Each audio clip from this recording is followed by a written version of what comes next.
Hi, this is Kath Gavin. Welcome to Breaking Bread. Over the next several weeks and months, I plan to share with you my thoughts on the book of Revelation as I study it. By the end of this video, you should know what the locusts are that came out of the bottomless pit. And the fifth angel sounded, and I saw a star fall from heaven unto the earth, and to him was given the key of the bottomless pit. Let's consider the symbolism of stars. We'll begin in Genesis chapter 1. And God made the two great lights, the greater light to rule the day, and the lesser light to rule the night. He made stars also. Here we see that the sun, moon, and stars are associated with rulership. Now I read from Genesis 37. And he dreamed yet another dream, and told it his brethren. And behold, the sun and the moon and the 11 stars made obeisance to me.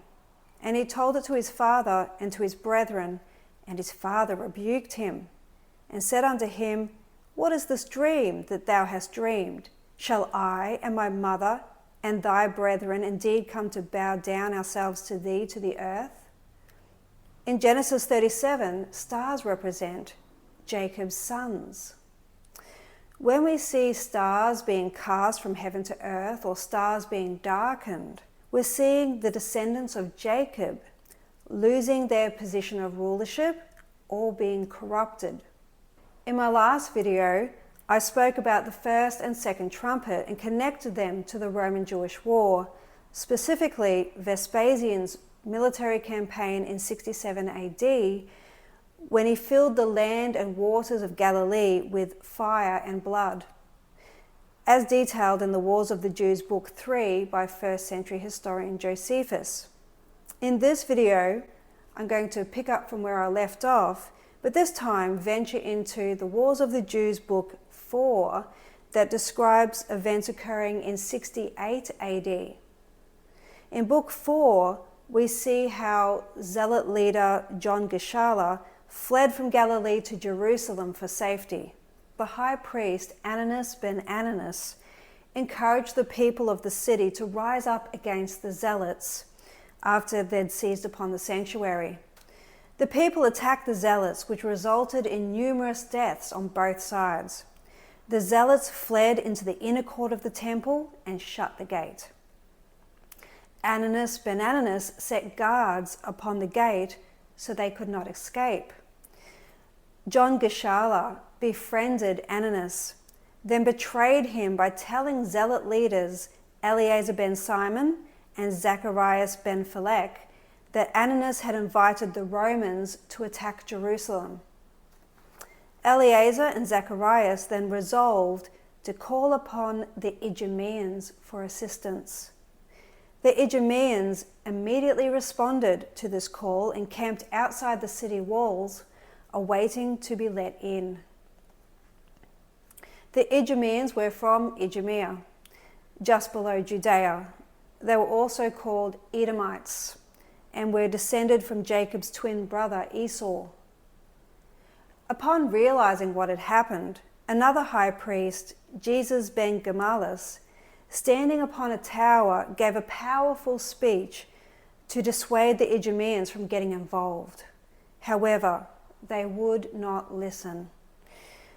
During the night, zealots sawed open the city gate to allow the Idumeans in. The Idumeans ascended through the city to the temple.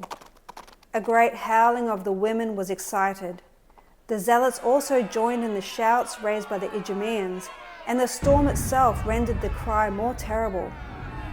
Nor did the Idumeans spare anybody, for they are naturally a most barbarous and bloody nation.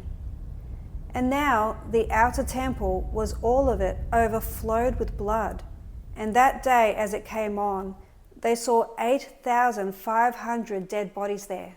But the rage of the Idumeans was not satisfied by these slaughters, but they now betook themselves to the city and plundered every house and slew everyone they met. Now let's compare this to Revelation chapter 9.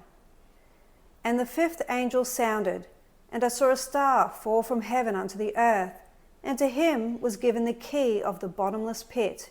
And he opened the bottomless pit, and there arose a smoke out of the pit, and there came out of the smoke locusts upon the earth. The Idumeans were the locusts that ascended out of the bottomless pit. According to Josephus, zealot leaders Eleazar ben Simon and Zacharias ben Phalak derived their families from the priests. As I said earlier, stars in the Bible represent the sons of Jacob, particularly those in rulership, such as priests. Could it be that Eleazar ben Simon was the star that fell from heaven holding the key to the bottomless pit?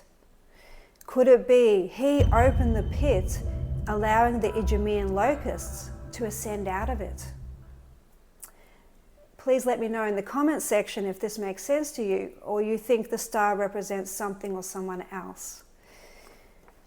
I'll continue reading in Revelation 9. And to them it was given that they should not kill them, but that they should be tormented 5 months, and their torment was the torment of a scorpion which striketh a man. And in those days shall men seek death, and shall not find it, and shall desire to die, and death shall flee from them. Have you ever wondered what these verses could be talking about? How were the locusts tormenting men? Why does it say that men sought death but could not find it? The zealots and the multitude of the Idumeans fell upon the people as upon a flock of profane animals, and cut their throats. The noblemen and the youth, they first caught them and bound them and shut them up in prison, and put off their slaughter in hopes that some of them would turn over to the party, but not one of them would comply with their desires. But all of them preferred death before being enrolled among such wicked wretches as acted against their own country. But this refusal of theirs brought upon them terrible torments, for they were so scourged and tortured that their bodies were not able to sustain their torments, till at length, and with difficulty, they had the favour to be slain. The Idumeans imprisoned and tortured the noblemen and youth of the city until at length and with difficulty they had the favour to be slain. This seems to match the language in Revelation 9. Let's now look into the bottomless pit. Bottomless, abyssos, abyss, an extremely deep place. The Hebrew word tahom is equivalent to the Greek word abyssos. The book of Genesis uses the word tahom to describe a watery state of pre-creation chaos. The earth was without form and void, and darkness was upon the face of the deep. Deep, tahom, the deep primeval ocean. The decreation process we saw unfolding in Revelation 8 went all the way back to the pre-creation chaos of Genesis 1 verse 2. The bottomless pit is the direct opposite to the New Jerusalem in Revelation 21 and 22. The New Jerusalem is a place of perfect order. It is full of light and has 12 foundations. The bottomless pit is dark, chaotic, and foundationless. Does this sound like your life before you were born again? Perhaps your life now. If we are ruled by the desires of our flesh, our life will be dark and disordered. However, if we humbly submit to Jesus as King, our life will be full of light and godly order. The Word and Spirit provide a firm foundation we can build our life upon. The Word never changes. It endures forever. All else passes away. There is something else the Idumeans did that I haven't mentioned. It was a very important defining moment in the Roman-Jewish War and has huge implications for us today. Stay tuned for that video. In the meantime, God bless as you study to show yourself approved.